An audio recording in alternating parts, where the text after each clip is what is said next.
Assalamualaikum warahmatullahi wabarakatuh. Saya Indro Supriyadi, bertemu kembali di channel ini. Kita akan bicara tentang COVID. Kali ini saya berada di ruang kerja Ibu Kelly Mariana, Ketua KPU Sumatera Selatan, dan di samping saya sudah ada beliau. Selamat siang Ibu. Siang, Pak Imron. Saya manggil Mbak aja ya, Mbak Kelly. Iya. Ya. Mbak Kelly, Anda sebagai Ketua KPU Sumsel tentu berhadapan dengan kompetisi politik yang akan banyak mengakomodir orang, terutama di tanggal 9 Desember nanti.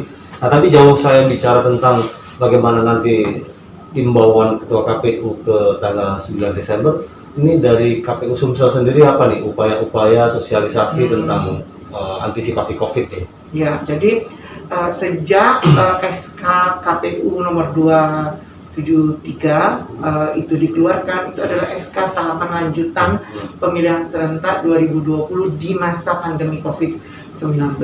Tentu semua tahapan-tahapan ini, kegiatannya ini berbeda dengan yang biasanya dilakukan di masa normal. Jadi contohnya semenjak awal tahapan lanjutan dilakukan, kami sudah menerapkan protokol kesehatan untuk semua kegiatan. Yang pertama adalah waktu di bulan Juni, itu 15 Juni kita kick off, mulai lagi.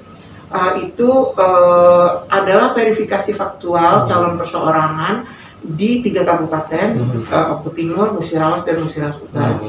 Untuk itu kita langsung menerapkan protokol kesehatan karena petugas PPS harus turun ke masyarakat, bertemu langsung dengan masyarakat. Jadi supaya kita tidak menyebarkan atau membuat mata rantai baru penyebaran COVID-19, maka antisipasi yang pertama adalah melakukan rapid test untuk semua petugas yang akan turun. Waktu itu sekitar 2.000 orang di 3 kabupaten.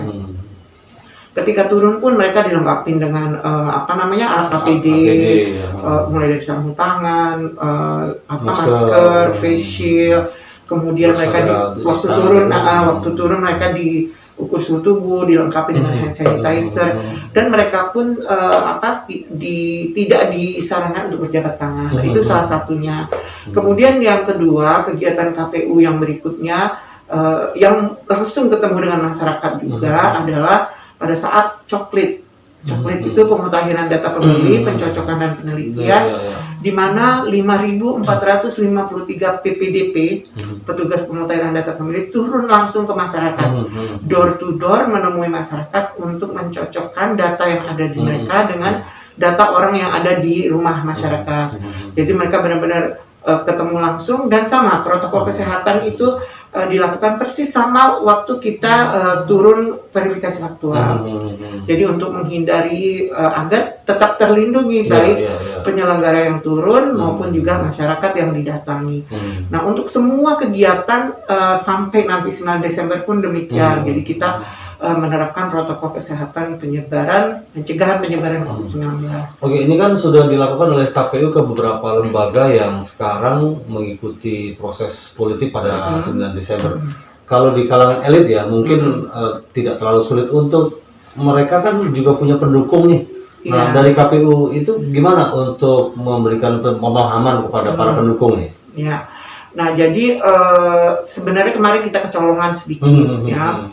Pada saat pendaftaran, jadi tahapan pencalonan itu dimulai 26 Agustus sampai 26 Agustus sampai 3 September itu kan pengumuman, jadi belum melibatkan orang banyak. Tapi tanggal 4 sampai 6 September waktu itu adalah masa pendaftaran.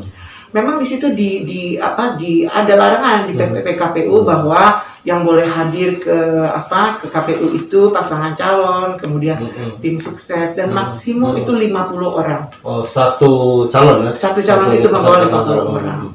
Nah, tetapi di detik bukan detik terakhir ya, di masa pendaftaran itu mereka tertib sampai di batas KPU-nya. Jadi sampai di batas KPU mereka rapi karena diatur dan tidak boleh masuk. Tetapi di luar mereka tetap beriring-iringan arah-arahan. Jadi overload jumlah dari 50 itu ya? Iya, tapi itu yang di luar, yang melakukan iring-iringan. Karena kita sudah memberikan informasi himbauan untuk tidak melakukan iring-iringan dan arah-arahan untuk menghindari kerumunan. Nah, tetapi akhirnya kita setelah itu tanggal 7 September itu akhirnya melakukan semacam video conference Menko Polhukam, semua Satgas, KPU, Bawaslu untuk mencegah, karena memang tidak terjadi di Sumatera Selatan, ada terjadi kerumunan tapi bisa dibubarkan di beberapa kabupaten di sini, tetapi di daerah timur Indonesia itu ada beberapa yang sampai seperti kampanye akbar, misalnya mengundang penyanyi dangdut, misalnya sampai deklarasi damai yang mengundang ribuan massa. Nah itu menjadi teguran. Dan itu tidak boleh ya? Dan itu ya nggak boleh, karena kan bisa sangat rentan untuk menyebarkan COVID ini. Oke, kendala di lapangan gimana Mbak untuk melakukan sosialisasi antisipasi COVID? Nah jadi itulah kami ini melakukan sosialisasi tentang pemilu, juga sosialisasi tentang pencegahan penyebaran COVID-19. Jadi sekalian kita melakukan pendidikan pemilih kepada masyarakat itu, selain melakukan pendidikan pemilih seperti misalnya mengapa kita harus memilih, kemudian bagaimana kita memilih, kalau kita memilih pemimpin itu berarti kita menggunakan hak pilih kita, itu kan pendidikan pemilih. Kemudian bersosialisasi juga kapan harus memilih dan apa yang harus dilakukan, caranya bagaimana. Kami juga memberikan pendidikan tentang menghindarkan diri dari terpapar COVID-19. Oke, secara teknis Mbak, ini pada saat 9 Desember ini kan pasti akan muncul kerumunan orang ya. Dan itu memang seperti juga Mbak Kelly bilang tadi, ternyata sudah diatur 50, tapi di luar itu justru berpanjang-panjang. Nah, antisipasi atau teknis di lapangan nanti bagaimana proses untuk membuat sebuah TPS ya? Jadi di TPS kita sudah mengatur bahwa sebelum hari H kan KPU akan mengirimkan surat undangan, namanya Form C6. Di Form C6 ini nanti akan dicantumkan himbauan bahwa semua pemilih harus memakai masker, itu yang pertama.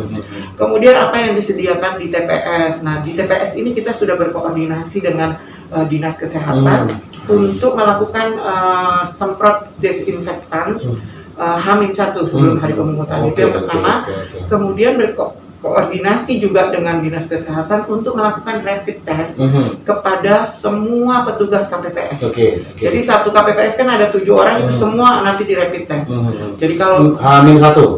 Enggak. Pas hari H? Enggak, sebelumnya. Sebelum. Mungkin seminggu sebelumnya kan, karena dia ininya 14 hari kan.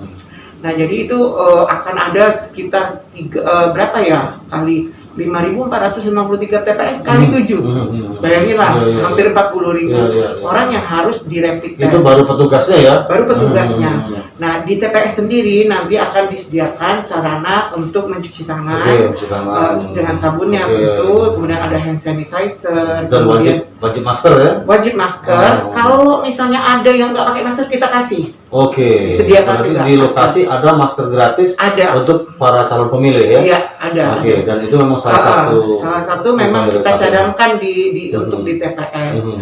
Kemudian juga akan masing-masing pemilih akan diberi sarung tangan sekali pakai untuk mencoblos.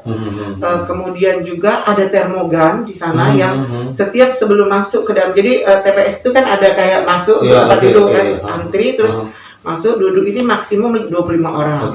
Kemudian mereka diukur dulu dengan termogan. Kalau suhunya 37,3 di atas itu, maka akan langsung diarahkan ke bilik khusus. Ada satu bilik yang untuk mereka coblos dan mereka bisa langsung pulang. Jadi mencoblosnya di bilik khusus itu ya? Iya, jadi misalnya biliknya ada 4, yang satunya bilik khusus. Khusus yang 37 tadi ya. Dan semua petugas itu tentu dilengkapi dengan APD. Jadi itu upaya kami untuk mencegah penyebaran COVID. Jadi di lokasi tadi sudah memang dari awal masuk itu sudah cuci tangan, kemudian wajib masker, dan tempat duduk juga diatur hanya 25 orang di dalam, tapi ini mengalir ya. 25 orang masuk kan, tapi keluar ya, nyoblos, ada yang masuk lagi pulang. Kursi diatur jarak. Ya, itu antisipasi dari KPU Sumsel untuk menjelang pilkada di tanggal 9 Desember 2020. Terima kasih Mbak Kelly sudah bermanfaat. Mudah-mudahan pemirsa, baru saja saya dialog dengan Mbak Kelly Mariana, Ketua KPU Sumsel. Mudah-mudahan ini memberikan manfaat bagi kita, terutama nanti menjelang atau pas hari H pilkada serentak pada tanggal 9 Desember 2020. Saya Indro Subrandi bersama Mbak Kelly Mariana. Terima kasih dan wassalamualaikum warahmatullahi wabarakatuh. Oke.